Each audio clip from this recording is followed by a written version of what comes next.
So today we are going to start a new chapter that is GID infection and आज हम cover करेंगे 7 topics.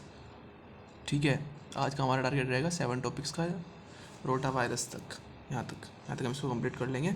और फिर चलिए स्टार्ट करते हैं बिना टाइम वेस्ट करते हैं। पहला टॉपिक है हमारा बोटुलिज्म। ठीक है, सो बोटुलिज्म क्या होता है? जो एक बैक्टीरिया होता है, Clostridium botulinum is a gram-positive spore-forming obligate anaerobic bacilli produces botulinum toxin produce करता है विच causes botulism। ठीक है, ये टॉक्सिन होता है, इसकी वजह से बोटुलिज्म होता है और ये बैक्टीरिया इसको प्रोड्यूस करता है। इसके 8 सीरोटाइप होते हैं, A B C1D C2D E F G, A B C1 C2 D E F G। ठीक है, AB causes human disease, A B and E causes human disease, A is the most severe, ये जो होता है most severe होता है। इसकी pathogenesis कैसे रहती है? इसकी पैथोजेनेसिस इस प्रकार से है, जो ये clostridium botulinum infection by contaminated food and water से ये इन्फेक्शन हम गेट करेंगे और toxin release outside only after autolysis of bacterial wall. अगर ऑटोलिसिस हुआ बैक्टीरियल वॉल का तभी टॉक्सिन बाहर आ सकता है।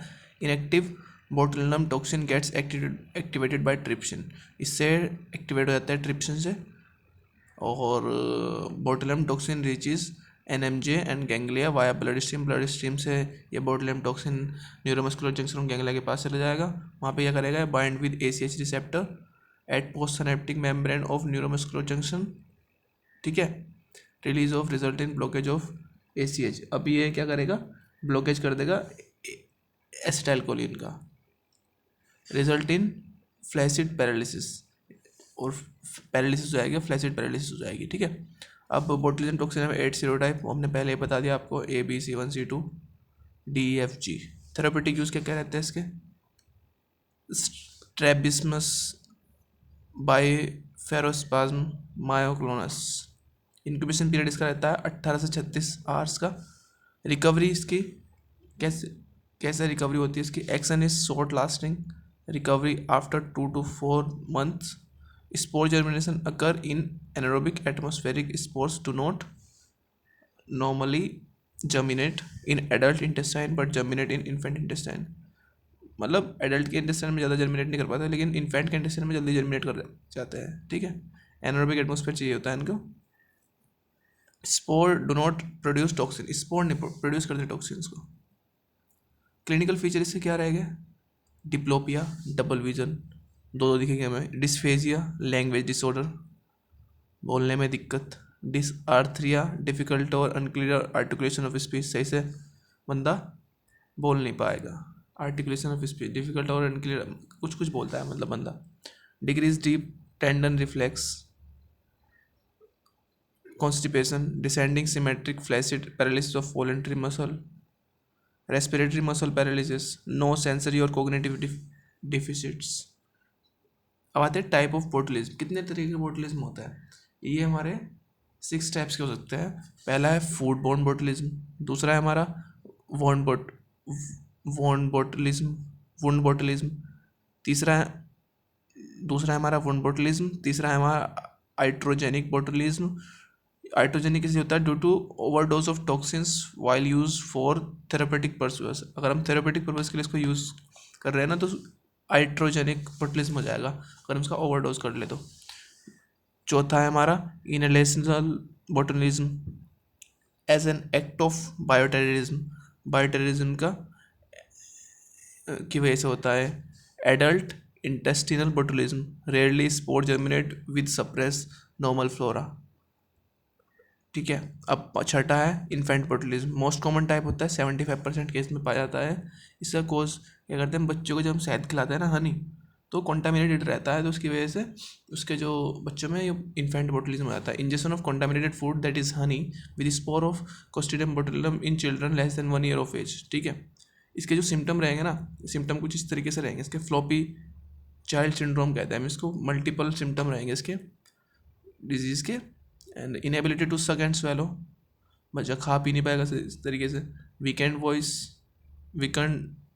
Voice ptosis, floppy neck, extreme weakness. ठीक है, सेल्फ लिमिटिंग रहेगा ये, manage by supportive care and assisted feeding, rarely progress to generalize flaccidity, respiratory failure and sudden death. तो भाई हम स्टार्ट करते हैं नेक्स्ट अपना नेक्स्ट आता है लेबोरेटरी डायग्नोसिस, लैब डी, जो कि मोस्ट इंपॉर्टेंट होती है। अब लैब डी में इसका कुछ इस तरीके से है। लैब डी पहले हम करेंगे आइसोलेशन ऑफ बेसिलाई, पहले आइसोलेट किया उसको, देन आइसोलेशन कैसे करेंगे, कल्चर और ब्लड अगार और Robertson cooked meet RCM broth, they turning the meat particles into black and pink respectively. Growth growth on culture media may be confirmed by gram staining, biochemical test, automated methods such as Marley-Topf, ठीक है। Serotyping is done with the type of specific anti-sera। दूसरा हम करेंगे toxin demonstration, toxin का आप demonstrate करा जाएगा, वो कैसे होगा, माउस बायोएसिस से होगा। Toxin can be detected in the specimen, serum, stool, wound material. Specimen are injected in mouse that develops paralysis with in 48 hours, 48 घंटे के अंदर माउस के अंदर पैरालिसिस हो जाएगी, ठीक है। इससे हम टॉक्सिन पता लगा सकते हैं कि हाँ इसके अंदर टॉक्सिन है। ग्राम स्टैनिंग ऑफ सस्पेक्टेड फूड और फिशेस रिवील्स, जब इसकी ग्राम स्टैनिंग करेंगे ना सस्पेक्टेड फूड एंड फिशेस की, ग्राम पॉजिटिव दिखेगा हमें, नॉन कैप्सुलेटेड बेसिलाई दिखेंगे, ओवल दिखेगा, बल्जिंग स्पॉट्स दिखेंगे हमें, मोटाइल बाय पेरिट्राइकेट फ्लैजेला, इसकी वजह से मोटाइल होता है पेरिट्राइकेट फ्लैजेला की वजह से। इसका ट्रीटमेंट कैसे रहेगा, administration of botulinum antitoxin on clinical suspicion, antitoxin can neutralize the unbound free toxin, antitoxin क्या करता है, न्यूट्रलाइज करता है अनबाउंड फ्री टॉक्सिन्स को। And then intensive care support is needed, intensive care support need होगी। In wound botulism wound and abscess should be cleaned and drained properly, और इसकी मतलब in wound botulism wound and abscess should be cleaned and drained properly, सही तरीके से cleaning हमारी important है। और ये चुका हमारा टॉपिक खत्म बोटुलिज्म का। बोटुलिज्म हमारा इतना ही लिखना होता है। नेक्स्ट टॉपिक हम स्टार्ट करेंगे अपना इकोलाई, जो कि होगा हमारा नेक्स्ट वीडियो के अंदर, ठीक है। चलिए मिलते हैं फिर आपको। टिल देन शेयर कीजिए, सब्सक्राइब कीजिए और अपने दोस्तों तक शेयर कीजिए ताकि उनका भी भला हो जाए, वो भी माइक्रो में पास हो जाए, ठीक है।